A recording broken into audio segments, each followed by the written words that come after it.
Good afternoon. This is the November 29, 2023 Legal and Finance Committee meeting, and we'll begin today with a roll call and determination of quorum. Beaverdorf. Present. Evans. Here. Pettigrew. Here. Sechrist. Here. Stroman. Here. Okay, I believe we have a quorum. Next, we have next item on the agenda is adoption of the agenda. Second. Okay, motion by Beaverdorf and a second by Evans for adoption of the agenda. All in favor? Aye. Aye. Okay, motion carries. The agenda is adopted. And next thing we're going to go to is general public comment.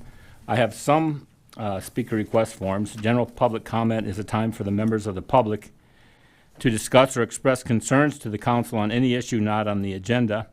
Action will not be taken at the meeting on any issue not on the agenda, except by placement on the agenda by unanimous vote of the council members present.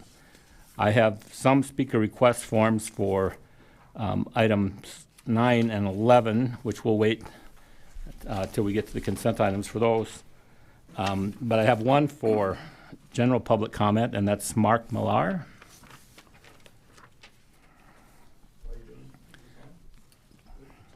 I don't need it.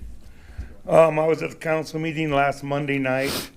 Brought a concern I have about a billing problem I have with the water department. The mayor said that somebody from the city would get back with me. That never took place.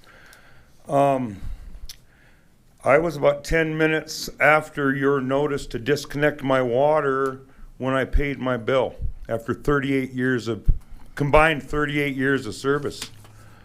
And you're trying to charge me $50 reconnection fee when in fact you weren't even capable of shutting my water off. Now, we pay our employees well. I'm glad that we do. But I think you guys have tied their hands because this is about the fourth day I've tried to discuss this with people. Nobody can seem to move on anything. So what I really am here is I need some assistance to get my issue on the agenda for the next council meeting so that we can actually act upon it. Can you throw my 3 minutes up here? Because I'd like to talk about a few other things. I see we got a lot of new faces in the council. That's a good thing. I've been coming to the council for 20 years complaining about issues. The last time I came to the council was because it took me 8 trips to the city to get the city to shovel the walk on a sidewalk of theirs in my neighborhood while they were handing out fines to the neighborhood. I hope with the new council, because the old council was a lot like talking to Mount Rushmore. You never really got anywhere. You could talk yourself blue, but you never really saw any action. I think the council, I've wanted to come ever since you were elected, but I've been laid up. I think the council should consider what they expect out of the citizens in relation to what they expect out of the city. When we're running around fining old people and handicapped people for not pulling their weeds, while I've had to call the state and the city 8 years out of the last 12 years that I've owned a property by the interstate because of Canadian thistle. I live across the street from Horace Mann Pool. We have a beautiful neighborhood where most people spray their weeds, except the whole entire park is yellow before the city ever gets around to that. I've spoke this way before. I just think you guys have to consider the little people. You know, here and again, I'm going to speak on this next issue of raising the rates. In the last few years, we got some one-time monies, distributed them out in employee raises that are going to have to be paid forever from that point on. Yesterday you stated that part of the reason why we need this utility increase is because of the cost of infrastructure.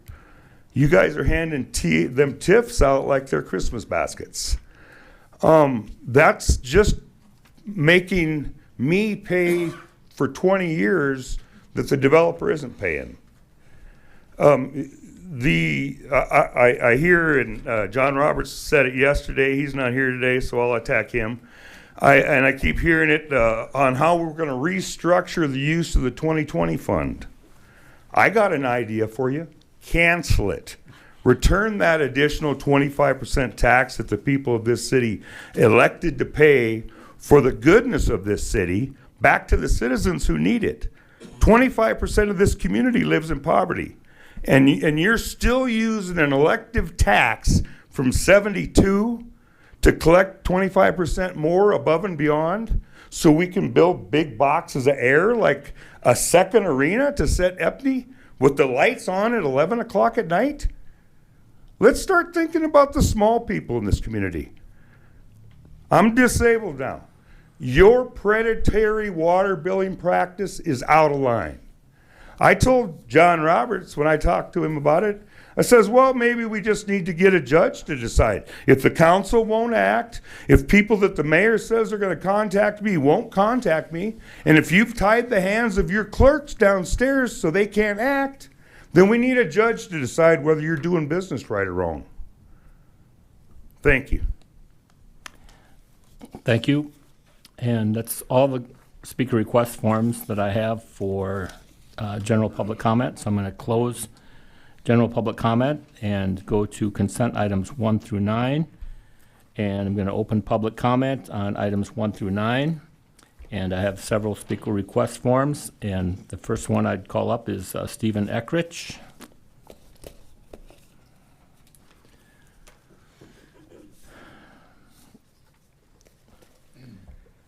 Sir, you have 3 minutes according to the, Okay. there's a timer there? Okay. I don't anticipate taking 3 minutes. Okay. I'll just say, my name is Steve Eckrich. I am a resident here of Rapid City. I've had I'm here about consent item number 9, which is the airport rates and fees. I am a hangar owner, been out at the airport for 28 years now. I'm a member of the General Aviation Advisory Committee. There's a lot of line items in the proposed 2024 rates and fees. I'm here to address the non-commercial hangar ground lease rate, which, depending upon your lease, would increase anywhere from 8 to 75%. The problem is that the base upon which the numbers are based is on flawed data from a study that was done in 2020. Now, this has only become recently, the airport board has only recently been made aware of this, and I'm very happy to say that they've been very responsive to our concerns, and they intend to get to the bottom of it, and in fact have allowed those who are going to be affected the most, having the 75 to 80% increase, go on a month-to-month basis on their current lease arrangements until this is resolved.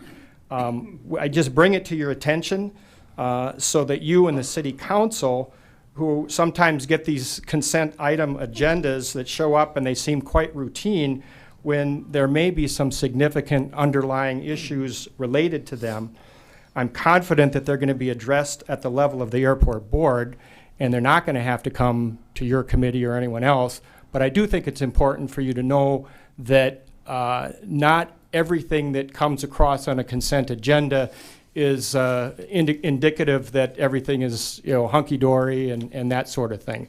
So with that, I'm not asking you to do anything any different. I don't think that you can probably adjust a line item on the multitude of fees and charges that are on there. But again, I just want to bring that to your attention. Thank you. Thank you. Next speaker would be Bert Corwin.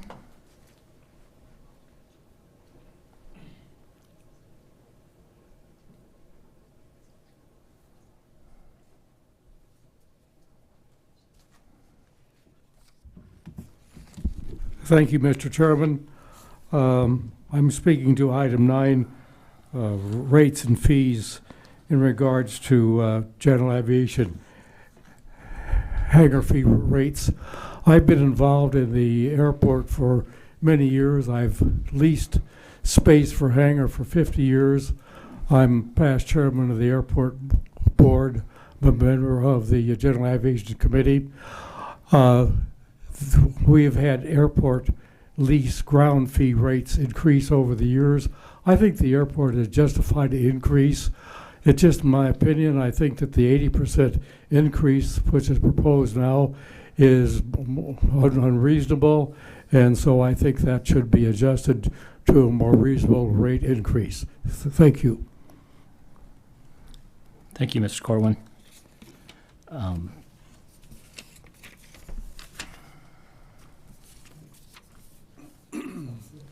Yes, Mark Millar, you're on number 11. I'd just like to use the words from the last two gentlemen to prove my point. You guys find yourself in a situation where you're going to suddenly raise your leasing rates 80% on your tenants? That seems like somebody must have dropped the ball for some time. Anyways, back to the utility rates. Yeah, nah. Never mind. You guys can do whatever you want to do. Okay, thank you, sir. I have no other speaker request forms, so I'm going to close public comment on consent items 1 through 9. And then the next item is to approve the minutes from November 15th. Motion to approve? The motion to approve by Sechrist. Second by Evans. All in favor? Aye. Motion carries. Now we'll go to the mayor's office for items 2 through 4.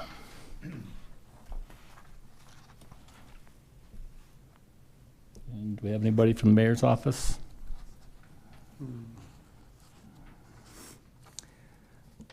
Well, there's some pretty controversial things on there, so I guess we can move ahead. Go to the finance department, Director Ainsley. Thank you very much, Mr. Chair.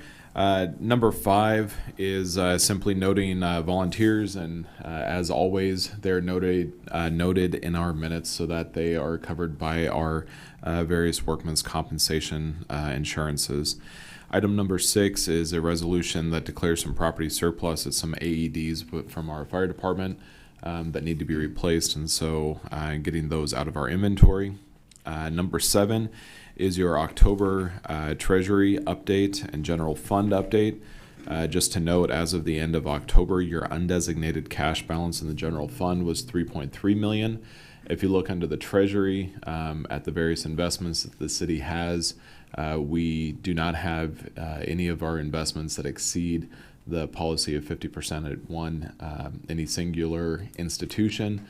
In addition, we're continuing to move more of our liquid cash into short-term investments to have a higher yield on the taxpayers' dollars. And then lastly, on number 8, this is to approve our combined primary election agreement with Pennington County, which Rapid City has done for some time. We do not have a scheduled election for next year. However, we would like just the council to agree to this anyway, so that it's just on the record, so that there's no question about in 25 that that's what the intent would be.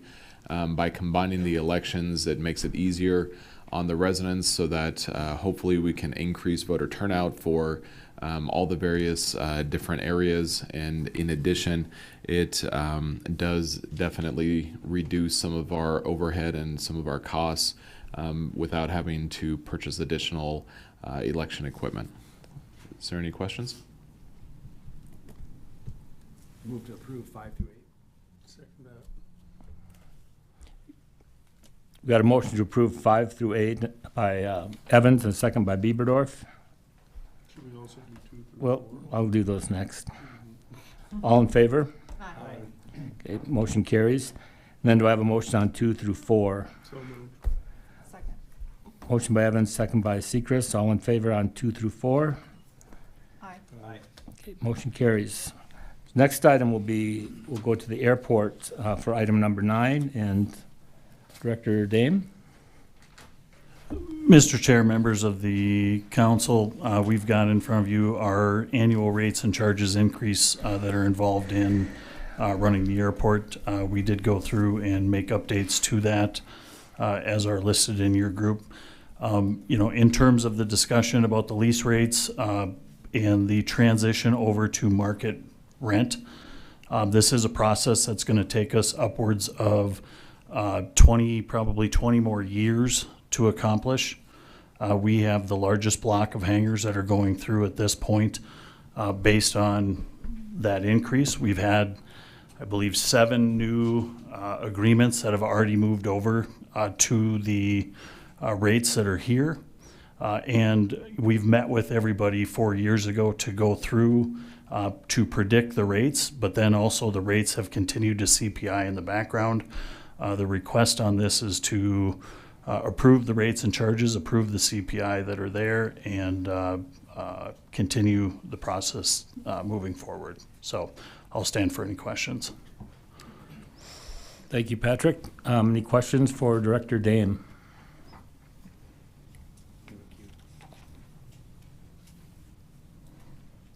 Are you in? I'm in. Oh. So is Josh. Okay, we'll go to Councilman Bieberdorf. Excellent. Patrick, ask you a couple questions. Please. So we hear some people talk about the 80% increase. So if I understand is that in 2020 we did an outside report from Frask and Associates that moved the rate from 13 cents a square to 30 cents a square. The concern I had, or people that brought the concern to me, was that that only 5 of those airports had a non-revisionary clause, and so that to increase that rate seemed like quite a bit back then based off of that. And the 80% that's thrown out there, can you just help me with those two concepts so I can better understand that? So the reversionary clause is really referred to as an end of lease clause. All it does is talk about the disposition of what the property is after the lease is over. So in the world of working through airport lease agreements, what happens is that you get a lifetime of use out of a property at a less than market value, at which time then you need to go to a fair market value for a future lease, or the property gets reverted to the airport, or the person takes the property that they erected on there off the airport, and it maintains the value that they had in there. But they have, people who rent on an airport have access to a parcel of property that's paid for with taxpayer dollars to the tune, the value of our airport is quite substantial. And they lease ground that's on there. So a lot of the leases that we're dealing with now are leases that have lived their initial life, and we're on to second, third leases for people who are there who've already been able to get the value of what the FAA views as an initial lease at a less than market value.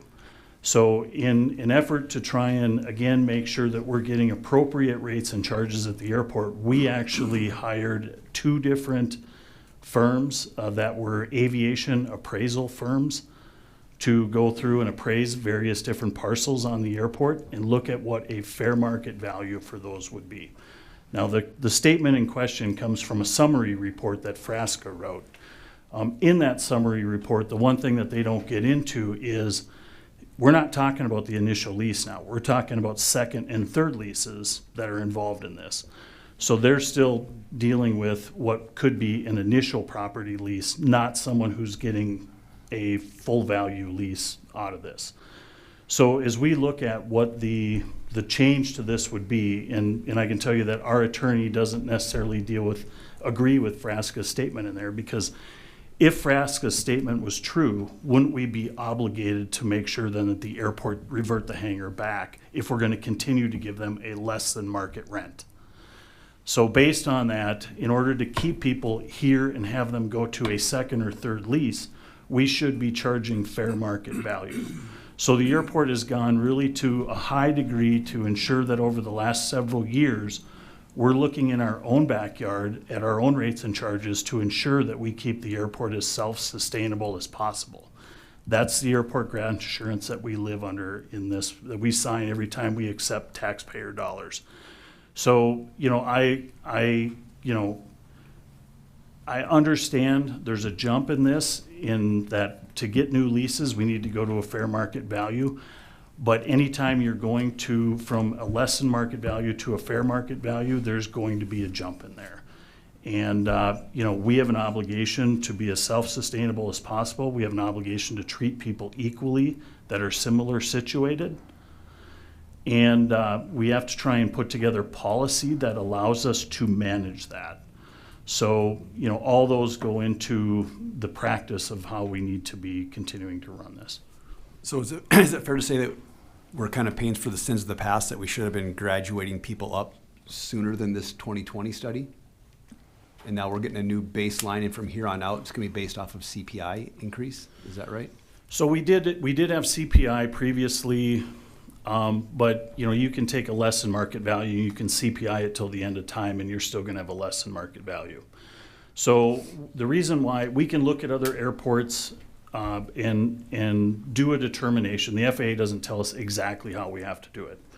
So what we chose to do, it was hire two different appraisers, which is really how you do land transactions at an airport. We went way above and beyond what our requirement were in hiring two appraisers to give us appraised land values for rental purposes for what that is. Basically, if you're on certain portions of the oceanfront property, apron being the most valuable, and as you move back, things are taken into account by the appraisers on that. They were the ones who provided the data. They were working underneath Frasca. So the South Dakota appraiser that we first hired came in with lease rates that were higher than what we anticipated. We ended up hiring a second aviation appraiser. You don't find a lot of aviation appraisers in the United States, I'll tell you that. We hired a second one from California. Their lease rates, actually, their recommendation was up to 9 cents. I believe it's been a while since I've read their reports, but up to 9 cents less per square foot. The board at that time took the lower of the two appraisals. So really it's the appraisals, that we're looking at in terms of this. The Frasca piece Frasca was initially tasked with this, but they made the recommendation to bring appraisers on board. So as we look at this, like for instance, I believe the last lease agreement that Sioux Falls gave out was like in the 40-cent range. And that is for an initial lease and someone who was building their building at that time. So, we've been compared to smaller airports in the region. Quite honestly, we can't operate at the cost that those airports do. It's, they're smaller, they may be getting, local tax dollars. We're just trying to make sure that we're setting rates that are appropriate for Rapid City, that are, using the best data that we can get, but then also making sure that we are doing our due diligence to ensure that the airport is as self-sustainable as possible and everybody is paying their fair share. Thanks. Go to Lindsay Sechrist. Thank you, Chair. I wanted to just clarify, I know I've read through the attachments on today's agenda item. I was wondering if Patrick could explain to us the discussion between the 80% and the 8%. My understanding is the CPI rate increase this year would be 8%, which we have a list out of the leases, the ground rent annual increase per tenant, and amounts to between $5 and $8 a month increase. So if Patrick Dame could please explain that. Mr. Chair, Councilmember Lindsay, I think what you're getting at is the difference between the CPI being 8% and then the CPI plus then a market increase is what the two of them would tie together on. That would come up with a higher percent that would be there. So you've got two different things colliding there. You've got the normal CPI, which the rates by contract will increase by CPI. We use the Midwest Consumer Price Index, but then also you have the market clause that is coming into play with that for would cause bigger increases above that 8%. Okay, thank you. I think that's clear. So basically, this is a accumulation of years of changes, and we're seeing the market rate increases, and today our decision is going to be moving to increase to the CPI annual rate. So thank you for that clarification. I personally feel comfortable with this. I feel that it's fair. I know increase of costs of doing business, the service that the airport provides. I don't see anything unreasonable here. Thank you. Thank you. Any other comments from the committee?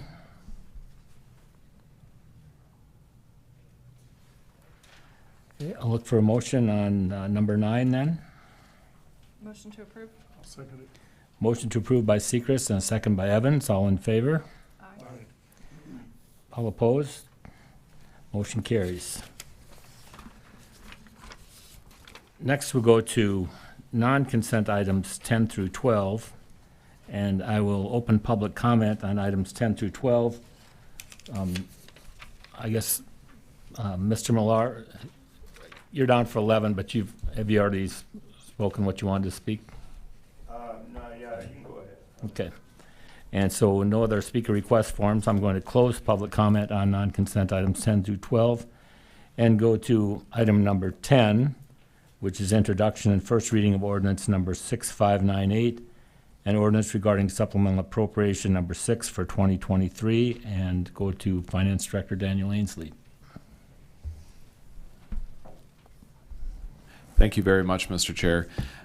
First, to break this down, I know it's a very large number, but approximately, 34 million of the 40 million is essentially capital projects. And so what happens when there's a capital project that starts in one fiscal year and then carries over to the second year, it doesn't mean that the cost of that project has increased. It just means that the cash has not been fully expensed in that first year. And so 34 million of this are various projects in enterprise funds that had been started in 22 and in some cases I believe even 21, and are just carrying forward and hopefully still going to be completed this year, although a couple of them still won't be finished this year. So that's what those are. In addition, we have almost $2 million, $4.2 million that's in tax increment finance districts. And so again, that's not cash actually coming out of the city's account or anything. What happens with that is those are improvements that have been made within those tax increment finance districts. And once those are completed, those are donated to the city. And so we accept those in just for budgetary reasons. We actually have to show that there was budget available for the valuation of those projects. Then there is $2 million in the general fund that is use of undesignated cash for the 2023 budget. The vast majority of that is for wages and benefits. Most of that is in the area of public safety. When the 2023 budget was adopted in late fall of 22, at that point there were additional public safety positions that were held open, even though they were not budgeted, because we did not anticipate all those positions being filled. They have been able to recruit far more officers than what they had anticipated. And so with that, there's additional costs that were higher than what was anticipated when the 23 budget was adopted. So that is a basic synopsis of what that supplemental appropriation is. If there are any questions, I'd be happy to answer. Any questions from the committee? Motion by Bieberdorf and a second by Sechrist to approve number 10. All in favor? Aye. Opposed? Motion carries. Number 11 is going to Public Works. Approve resolution number 2023-093, a resolution to amend rates to be charged in 2024 through 2028 for water and water reclamation utilities. This item was continued from the November 20, 2023 City Council meeting, and we'll go to Public Works Director Dale Tech. Thank you, Mr. Chairman. Yes, these items were continued for further discussion at the committee level. Yesterday there was some great questions asked, some good discussion. We have staff here from our utilities. If you have any specific questions about the utility, we'd be happy to answer any questions. I believe Director Ainsley may have a comment on one of these items here regarding, I think, the resolution. But anyway, we're available for questions if you have any. Any questions from anyone in the committee? I'd just like to make a quick comment, I guess. I know that there was a lot of work that went into this study, and that there's been a lot of work over the years that have gone into water treatment and reclamation in Rapid City. And I think over the years also our city employees and city directors have made some really wise decisions on acquiring rights to water rights so that we have sufficient water for our community, and our community is growing. And I'm also aware, at least in the last 4 years I've been on the council, it seems like every year we get awards for the quality of our drinking water in Rapid City. And that doesn't come at a small cost. And we are not like other cities in distress because they have polluted water or people are getting sick from their water. We're not Flint, Michigan. We're on the complete other end of the spectrum where we have just the highest quality water that anyone could expect in a municipality of this size. And I don't like passing on rate increases any more than anyone else does. And I think what I would like even less, though, than passing on a rate increase is have some problem in our water department or some with our water quality that would render would actually put our community in danger to some extent. And so I think that this is painful, but I know that it's also well thought out. I know that the Public Works Department and the Finance Department have worked really hard to try to come up with a solution here that will ensure the quality of our water and our water supply as much as we are able to in the coming years. And so I guess I'm in support of this resolution. Anyone else have any comments they want to make? Lindsay Sechrest. Thank you, Chair. I will chime in. I did speak to this at the last legal finance meeting, and so I don't want to be redundant and say the same things, but and just hearing yesterday's Public Works meeting and some of the comments that were shared and concerns from the guest speakers, I was wondering if the Public Works Department might be able to speak to and just share with us what some of those capital improvements that are kind of driving the need for these rate increases for the next 5 years, what those look like, and how that is impacting your departments. So I know we've spoke to this in a more formal setting, but maybe we could just recap that to share with folks in the audience today. Sure. Mr. Chairman? Go ahead, please. Thank you. Certainly, we plan out our capital improvement projects long-term, 5-year plan. You've seen a number of projects come before this committee, the council, over the last year or two regarding our water and wastewater systems. Right now we have the largest project in city history going on out at our water reclamation facility. That plant was originally built in the 1960s. It needs to be upgraded.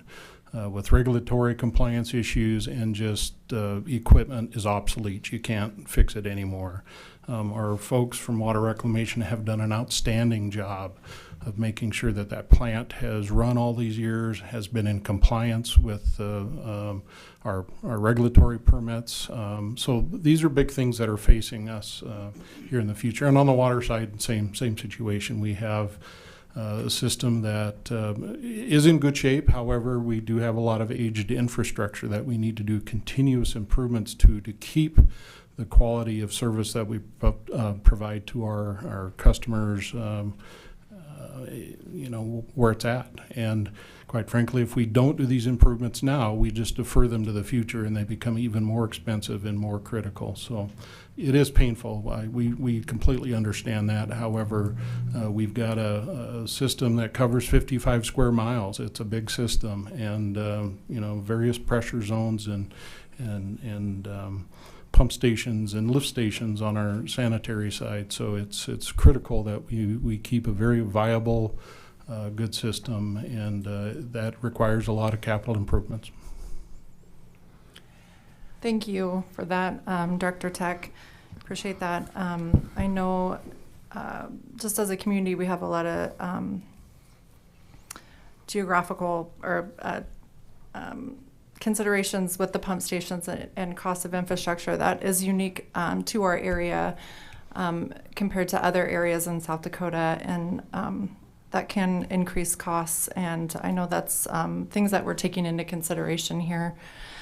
Just the enterprise fund being self-sufficient and the idea that this is self-funding and we're able to plan for advanced updates. Any deferring of these capital improvements, I do truly believe will cost the city more in the long run. It will cost the residents more in the long run. I get that, and I have toured the water reclamation facility. I've been to Jackson Springs, and I've been to Mountain View Water Treatment Plant. I can attest personally to the state-of-the-art equipment we have, the quality of staff, and the awesome work that we do here. So I know I probably said this at the last meeting, but one of the greatest assets of living in Rapid City for me has been our water supply, and our I share that with everybody I know. So anyway, I appreciate all that you do. I don't like the rate increase as a resident. I mean, we're on a budget as well. It's hard. Unfortunately, it's the cost of doing business, and I will support you in this. That's all I have. Thank you. Mr. Chairman, if I could just, Go ahead. one comment. We will have some additional information that we'll provide Monday night, just a very brief, kind of high level, maybe some stats that might be helpful to the public that would be watching the meeting or in attendance at that meeting, so that help through some of these questions that we've heard both today and yesterday. Thank you, Director Tech.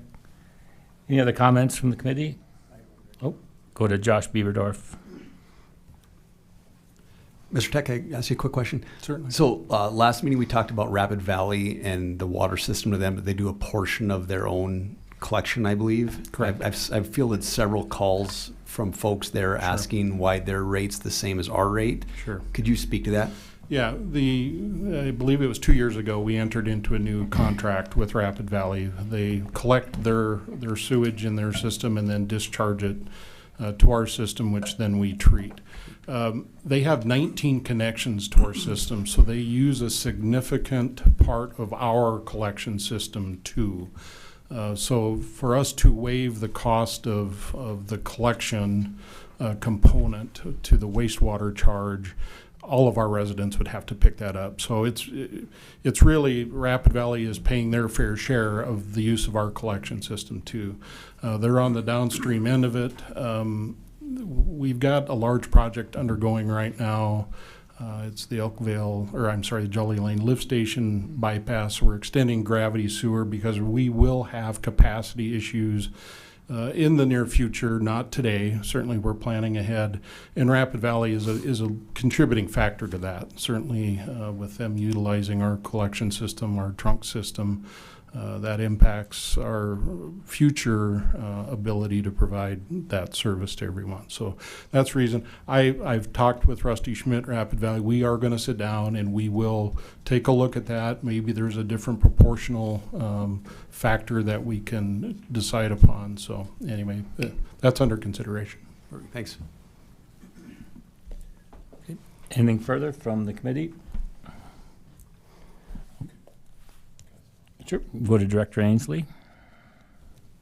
Thank you very much, Mr. Chair.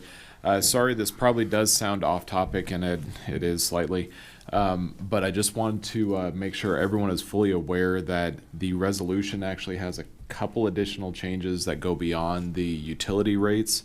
And the reason for that is when the council adopted this resolution, which has all the city's fee schedules, in November, there were 3 items that were inadvertently missed somehow in the final draft that was actually signed by the mayor. And I just want to point those out. And on page 14, a cremation grave is actually at $575, not $570.